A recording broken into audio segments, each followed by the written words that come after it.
May nalulunod. Isang lalaki ang nagpupumiglas sa tubig. Nagsisigawan ang mga tao, ngunit walang kumikilos. Isang batang nakapaa ang napadaan.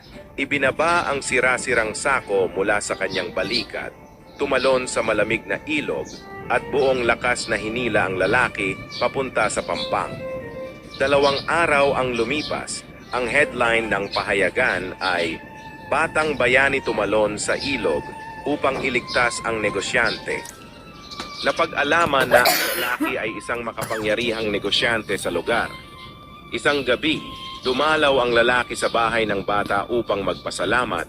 Ngunit ang sabi ng bata, Pasalamatan po natin ang Diyos. Ginawa ko lang po ang itinuro sa akin ng Diyos.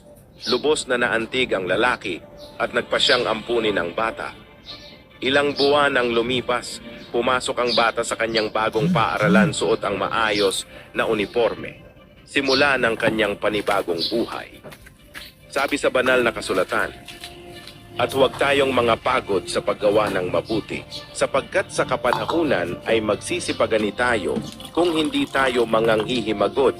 Galatia 6:9. Kapag ang puso mo ay mabuti, kahit ikaw ay mahirap o mababa ang katayuan, itataas ka ng Diyos sa paraang hindi mo inaasahan. Kung naniniwala ka, Amen.